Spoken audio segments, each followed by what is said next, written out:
Yes, student, see, I have written two words on the board. One is vouchers and another is what? Source documents, right? So what is the meaning of vouchers? What is the meaning of source documents? Vouchers are those documents, those written documents,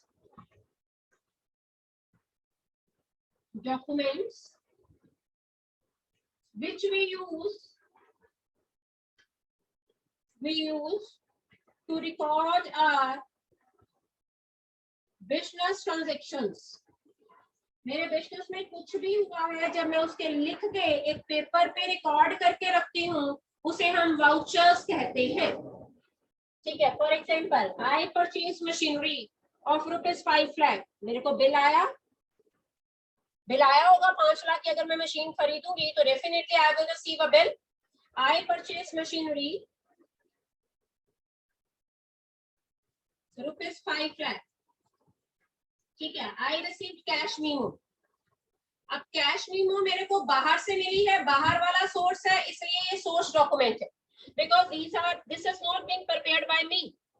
लेकिन cash memo के साथ मैं एक voucher बना के रखूंगी जिसमें मैं लिखूंगी मशीनरी इज डेबिटेड. और क्योंकि मैंने चेक दिया है bank is credited. Credit what goes out, debit what comes in. ठीक है. तो ऐसे डॉक्यूमेंट जिसमें आप ये लिखते हो which account is to be debited and which account is to be credited, और रिटर्न में 5 लाख का वाउचर बना के, एक छोटी सी स्लिप बना के आप अपने बिल के साथ अटैच करते हो, ताकि कल को जब साल खत्म हो और हमारे बुक्स ऑफ अकाउंट्स को चेक करने के लिए हमारा सीए आए, तो we should not face any type of botheration. Immediately that will come to my mind कि ये बिल किस चीज का था and why I debited machinery with 5 lakh. So in that case, that voucher will help me a lot. It means that is for your own convenience. That is to memorize the items, because human memory is short. It is not having 1 TB storage and you can say 512 GB storage, etc., etc. It's not a laptop and it is not your mobile phone, etc., which can feed the data to unlimited extreme. So our human memory is short. थोड़े time period के बाद हम कुछ बातें भूल जाते हैं. So in order to memorize the things, हम रिटर्न में लिख के उसका रिकॉर्ड रखते हैं. तो जब आप अपनी कन्वीनियंस के लिए लिख के आइटम्स का रिकॉर्ड रखते हैं, and that will be working as an evidence, that will be working as a proof for the occurrence of the transaction. कि ट्रांजैक्शन कब अक्कर हुई, कितने की अक्कर हुई. ठीक है. उस पर्पस के लिए अकरेंस ऑफ बिजनेस ट्रांजैक्शंस रख. So that is what we call vouchers. उसे हम कहते हैं भाई vouchers, right? Occurrence of business transaction को लिख के जब आप रिकॉर्ड करते हैं तो उसे हम क्या कहते हैं, voucher. अब source documents क्या है?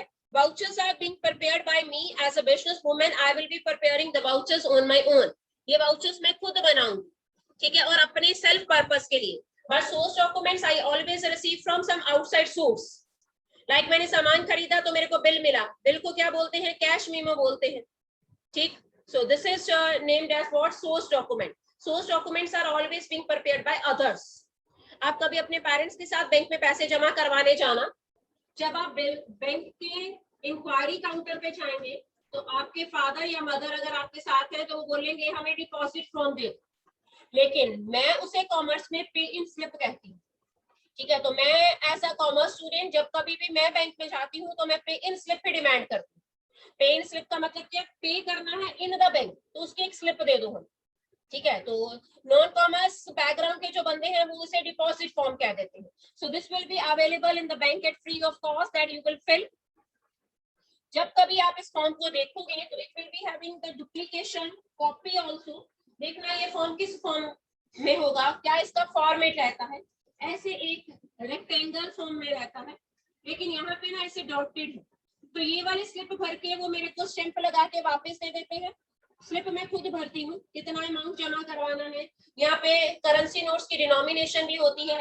लाइक 200 के कितने नोट्स हैं लिख दो, 500 के कितने नोट्स जमा करवा रहे हो लिख दो, 2000 के कितने करवा रहे हो लिख दो, 100 के कितने करवा रहे हो लिख दो. कॉइंस का भी इवन स्पेस रहता है.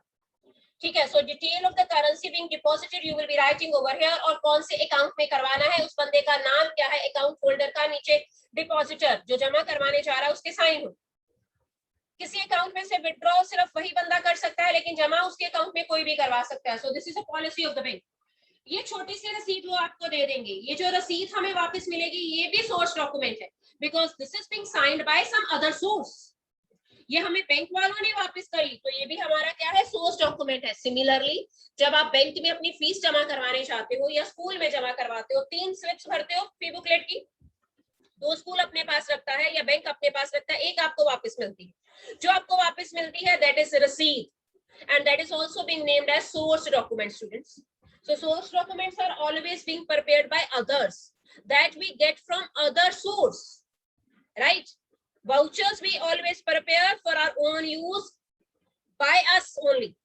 Vouchers हमेशा हमारे द्वारा बनाए जाते हैं हमारे अपने यूजेस के लिए, लेकिन सोर्स डॉक्यूमेंट हमेशा हमें बाहर से मिलते हैं। सिमिलरली कभी पेरेंट्स से पूछना कि इलेक्ट्रिसिटी का बिल जब जमा करवाते हैं तो जमा करवाने के बाद हमें एक रसीद मिलती है, ठीक है, अकाउंट्स में मैं उसे रसीद कहा करूंगी, पी साइलेंट रहेगा।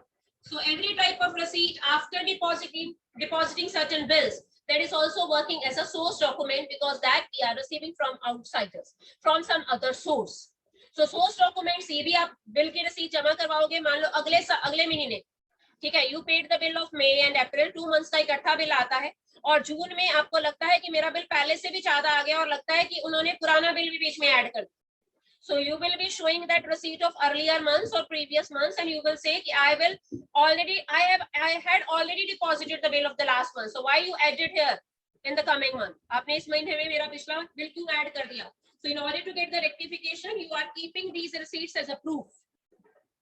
कई बार स्कूल या बैंक को भी डाउट हो सकता है कि आपने पिछले महीने की फी पे ही नहीं करी, लेकिन अगर आप रसीद प्रोड्यूस कर देते हो उनके सामने, so they will come to know कि उनसे कोई गलती हुई है, ठीक है।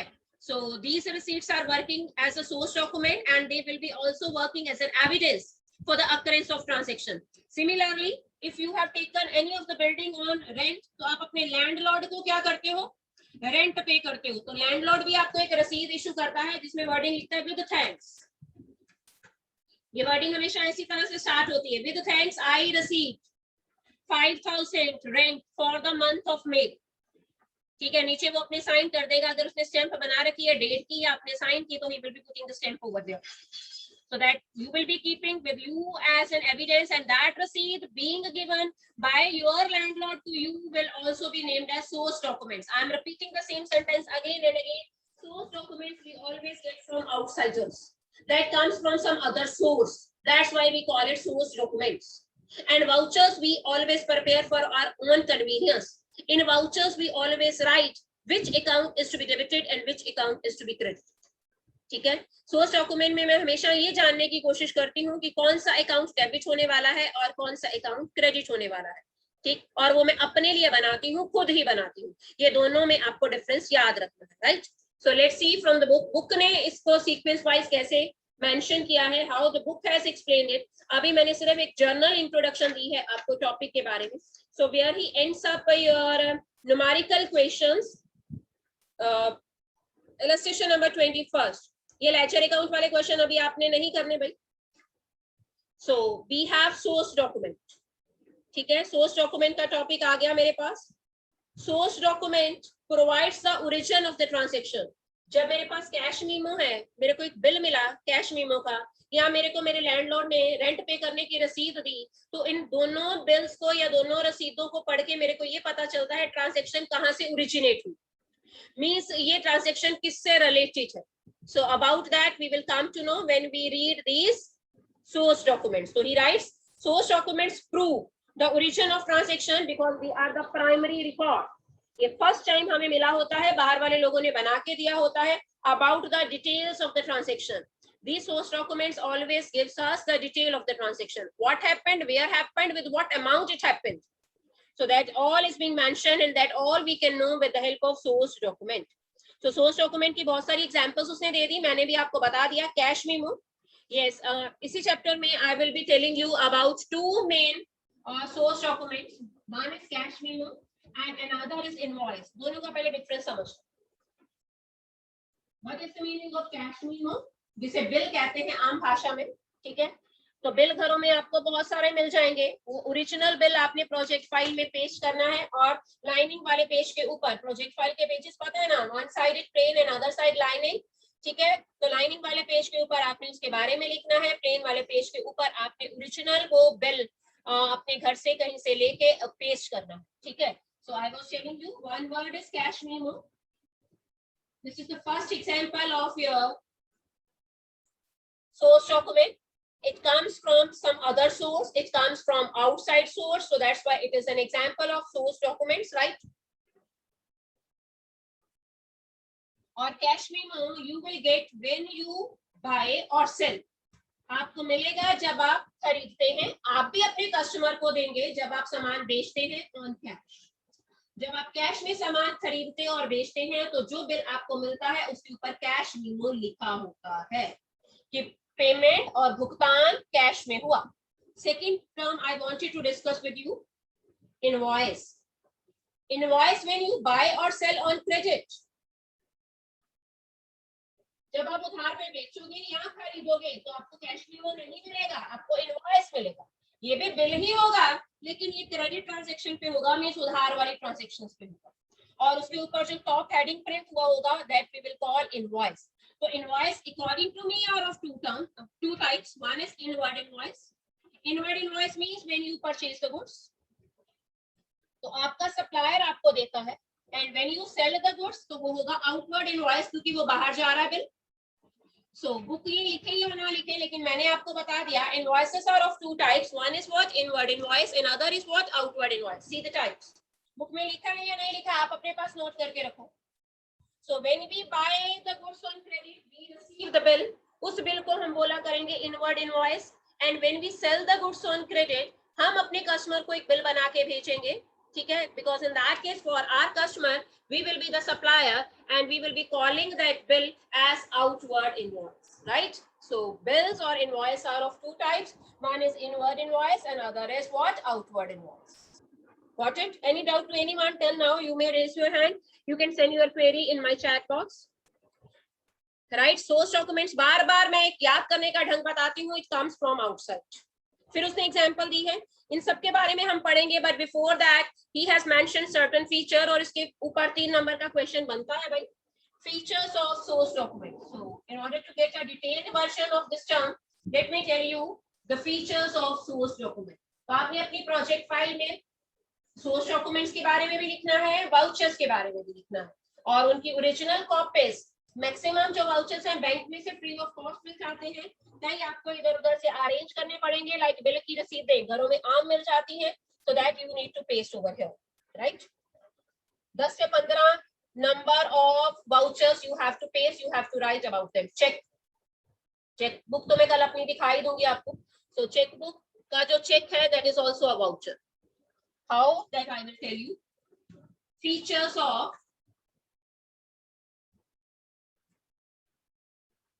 source documents. Who get the source documents to us? That we always receive from others. तो पहला क्या लिखा उसने?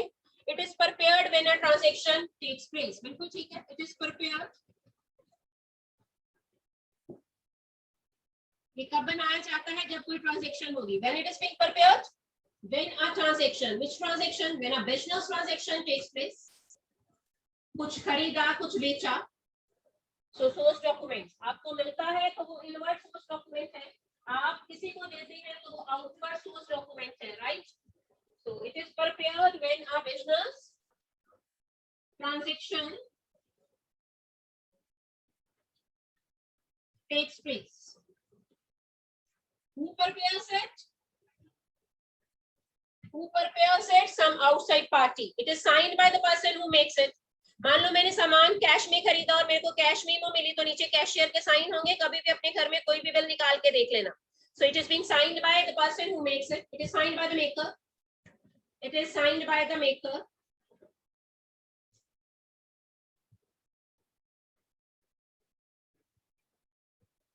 ठीक है. जैसे मेरे को एक सोर्स डॉक्यूमेंट मेरे रेंट की पेमेंट की रसीद मिली तो that is being signed by the landlord. वो जो है वो लैंडलॉर्ड क्या करेगा? साइन करके मेरे को देगा. तो जो इसको बनाता है वो उसके इस पे साइन होते हैं. Then third feature we have, it shows the complete description of the transaction. जब मैं कैश मेमो की बात करती हूँ कभी भी कोई बिल देख लेना. For example one laptop I purchased at the rate of 47,000. One mouse I purchased at the rate of 1100. So detail आ गई ना, 47,000 का लैपटॉप है, 1100 का माउस है, 48,700, देन जीएसटी वो ऐड करेगा बिल में, right? So after adding the GST we will be having the grand total which we are supposed to pay. Harleen बिल्कुल ठीक है. It is a written proof of happening of an event. लिख के किसी चीज के प्रूफ को हम लोग क्या कहते हैं? Source document. And it is always being signed by the maker. Next done. It shows the complete description of the transaction. It is the basis. Yes, very good point. जब आपके पास कैश मीमो आ जाएगा तो cash memo को पढ़ के आप voucher बनाते हैं अपने लिए. मैंने अभी बोला ना, जब आपने मशीन खरीदी है तो आपके पास बिल है, तो वाउचर में आप ये लिखते हो कौन सा अकाउंट डेबिट होना है, कितनी अमाउंट से, और कौन सा अकाउंट क्रेडिट होना है. सो वाउचर्स के लिए को बनाने के लिए source documents they act as a basis. ठीक है. Vouchers are always being prepared on the basis of your source documents. What is the difference? सबसे पहले तो ये बताया बच्चा, vouchers are always being prepared by us for our own convenience. This is the voucher. And source documents are always being prepared by the outsiders that we always receive from some outside party that are being prepared by others. So this is the basic difference. ठीक है. Vouchers को बनाने के लिए source document हमारी help करते हैं, but vice versa is not there. Means source document को बनाने के लिए वाउचर्स की जरूरत नहीं है. ठीक है. Vouchers we prepare always as per our own description and that depends upon our own wish. It is not compulsorily to be made by you. It is not compulsory for you to make it. That you prepare for your own convenience so that you can recall the transaction. कल को आपके mind से कोई item skip हो जाए, लेकिन अगर आपने लिख के उसका रिकॉर्ड रखा है तो that will help you a lot to recall the transaction. So this is the difference, Himanshu. It is the basis for the preparation of voucher. बोल दिया. Yes. मैंने बोला कल को CA books of account check करने आएगा, और अगर आपने सोर्स डॉक्यूमेंट संभाल के रखे हैं, हर चीज की रसीद संभाल के रखी है, हर चीज का बिल संभाल के रखा है, तो that will help you a lot. CA को भी आपके बुक्स ऑफ अकाउंट चेक करने में कोई परेशानी नहीं हो. ठीक है. That will help him a lot in the preparation और in the checking of your books of accounts. ठीक. अगला जो टेबल है वो भी आपको नहीं समझ आता होता, थोड़ी बहुत बातें समझ आ जाएंगी. That I will explain to you.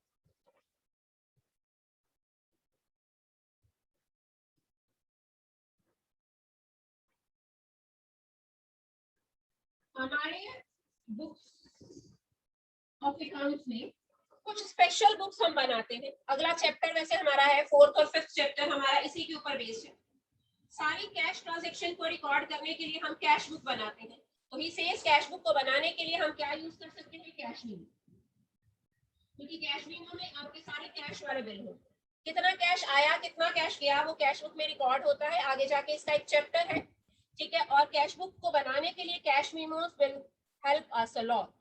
Then हम एक मेन बुक बनाते हैं परचेसेस बुक, जिसमें हम लोग अपने गुड्स का रिकॉर्ड बनाते हैं, लेकिन कौन सी गुड्स का? जो क्रेडिट पे खरीदी. तो इस बुक को बनाने के लिए कौन सी बुक हमारी हेल्प करेगी? Invoice. Invoice is a source document. और कौन सा इनवॉइस? आपको मैं सिखा चुकी हूं. Inward invoice which you receive from your supplier. ठीक है. वहां पे वो एक्सप्लेनेशन में बताता ही नहीं है कि इनवॉइस दो तरह के होते हैं, यहाँ पे टेबल पे बताता है. ठीक. Then we have sales book. इस सेल्स बुक में हम लोग कौन सी सेल का रिकॉर्ड करेंगे? कैश वाली सेल तो इधर आ जाएगी कैश बुक में. जो क्रेडिट वाली सेल होगी वो यहाँ पे आएगी. तो क्रेडिट वाली सेल को रिकॉर्ड करने के लिए you will be having your outward invoice number.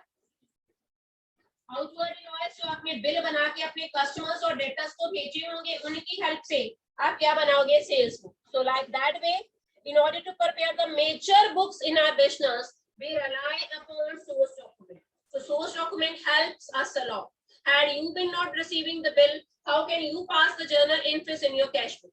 Had you not been receiving invoices, how can you prepare your purchase book? Had you not been issuing the invoice to your customer, how can you come to know about the names of the debtors and what amount you have sold to them on credit, right? So in order to prepare these all books, we depend upon source document. So let me tell you now about cash memo and its format. घरों में कुछ भी अपने parents से कोई भी bill लीजिएगा और देखिएगा जैसे फॉर्मेट मैं बना रही हूँ उस बिल में भी वैसा ही फॉर्मेट बना होगा. आजकल मैक्सिमम शॉपकीपर कंप्यूटराइज्ड बिल बनाते हैं, उनके पास बिल बनाने का सॉफ्टवेयर रहता है. उस सॉफ्टवेयर की हेल्प से दे प्रिपेयर देयर बिल. ठीक है, they just give the command, they write or type the amount, and bill is automatically being prepared after the addition of your taxes, etc. So how the cash memo is being prepared? Modern shop का नाम होगा techno limited, ठीक है जी। और मैं वही वाली example लूंगी, यहाँ पे उनका जीएसटी नंबर होगा, ठीक। कई बार वो पूछते हैं ना किसके नाम पे बनाना है, तो जिसके नाम पे बनाना है वहां पे उसका नाम लिखेंगे। टू फॉर एग्जांपल एमिश, आपकी क्लास का स्टूडेंट है, एमिश को बिल इशू हो रहा है, Amish is going to purchase the things from that Modern Techno Limited, then we will be preparing quantity, कितना क्वांटिटी उसने खरीदी, hereby in the bill we will be writing or typing particulars, bill का format रहता है then rate per unit, and here we write in discount होगा तो minus होगा, GST होगा तो add, right. So I told you one Dell laptop 5322 model है, ठीक, और 15 इंचेस का, सारी डिटेल लिखेंगे साथ में 15 इंचेस ऊपर डबल कॉमा डाल देते हैं तो 15 इंचेस बन जाता है। रेट है फॉर एग्जांपल 54,500, राइट, ये रेट है पर यूनिट। मैंने एक लैपटॉप खरीदा, सो अमाउंट भी मल्टीप्लाई करके सेम ही बनी, राइट। दूसरे नंबर पे free 16 GB SanDisk, USB खरीदी, मतलब पेन ड्राइव खरीदी, और एक का रेट टेंटेटिव है भाई, मैं I am just putting that is 500 each, तो 3 से मल्टीप्लाई करके, क्योंकि 3 नंबर है 1500 बन गया। थर्ड नंबर पे 2 माउस एचपी के at the rate of 600 each, तो ये 1200 टोटल बनेगा 57,200। फॉर एग्जाम्पल 10% उसने हमें डिस्काउंट दिया, पहले डिस्काउंट काटोगे फिर जीएसटी ऐड करो, ठीक है, माइनस डिस्काउंट, हमें बोला कुछ लेस करोगे, वो कहता है हाँ 10% में डिस्काउंट दे दूंगा, 5720 10% इसका कैलकुलेट करिए, 0 दिस इज 8 11 4 यहाँ पे 8 51,480। हमारे इंडिया में जब से जीएसटी 2016 से स्टार्ट हुआ है, दो तरह का जीएसटी रहता है students, one GST we call CGST, another GST we call SGST। जहाँ पे CGST है पूरे चैप्टर में हमने करना है, I'm writing it at the top। CGST means Central Government Goods and Service Tax, SGST means State Government Goods and Service Tax, ठीक है। तो दोनों की 5% अलग अलग गुड्स के ऊपर अलग अलग परसेंटेज है। I am assuming electronic goods के ऊपर 5% है, तो 5% इसका निकालिए, वो जीएसटी ऐड करिए, सेंट्रल गवर्नमेंट का शेयर, और फिर इसी का 5% दोबारा से निकालिए, ऊपर वाली अमाउंट ही बनेगी, तो डबल अमाउंट ऐड करेंगे 5% कैलकुलेट करके, that will be the grand total, right, that will be the grand total of the bill, and that you are supposed to pay, एमिश इज सपोज्ड टू पे। और नीचे हम लोगों ने अभी पढ़ा कि हम साइन करेंगे, ठीक है, किसके साइन होंगे, और हमेशा बिल के नीचे पहले ये भी टर्म देखो, ई एंड ओ ई लिखा होता है। अब इस टर्म का मतलब क्या है स्टूडेंट्स, मैंने क्या लिखा ऊपर, ई एंड ओ ई। ई का मतलब एरर्स है, ओ का मतलब ओमिशंस है, excepted, E and O E, errors and omissions, excepted. Excepted means बहुत रेयर सर्कमस्टांसेस में पॉसिबिलिटी है कि हमारे बिल बनाने में कोई गलती या कैलकुलेशन मिस्टेक हो सकती है।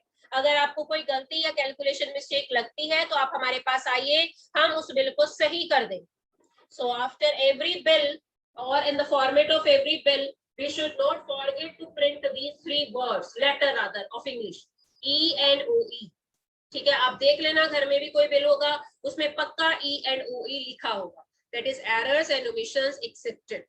exceptional cases में accepted e से बना, ठीक है। exceptional cases में इस बिल में, वैसे तो हम लोगों ने बिल बहुत कॉन्शियस से बनाया है, अलर्ट होके बनाया है, लेकिन अगर फिर भी इसकी कैलकुलेशन में कोई भी गलती है तो we are here to rectify that. Yes, now I am coming to Himanshu Sakeen, he raised hand, he wanted to ask something. Yes Himanshu, so unmute yourself. Ma'am हाँ जी, लाउडली स्पीक, लाउडली। हम छोटी क्लास में अमाउंट को नॉट फॉर्मूला एबल होते to हैं rate here into you, quantity. ऊंचा बोलो बच्चा। मैम अमाउंट का नहीं फॉर्मूला आवाज होता है आ रेट रही मेरे को। हाँ, I just increased the volume of my laptop. हाँ बोलो। मैम अमाउंट का फॉर्मूला होता है rate into quantity. What is the ma'am फिर formula वो of? Yes, हाँ, this is the formula of rate into quantity is equal to amount. बिल्कुल ठीक है। मैम बट सेकंड इक्वेशन में 1500 कैसे आ गया? तीन खरीदी ना मैंने 16 GB की sample, 300 into 5, sorry 3 pieces into 5, 1500, right? 3 USB खरीदी है, 3 पेन ड्राइव खरीदी है, 500 की एक है, ठीक है, डन। यहाँ पे 2 माउस खरीदी है, HP के 600 का एक है, 1200, 600 into 2 या 2 into 600. Formula is in your mind, you just have to multiply. हाँ मैम 55 मैम 57,000 मैम 57,200 5,720 कैसे बन गया? वेट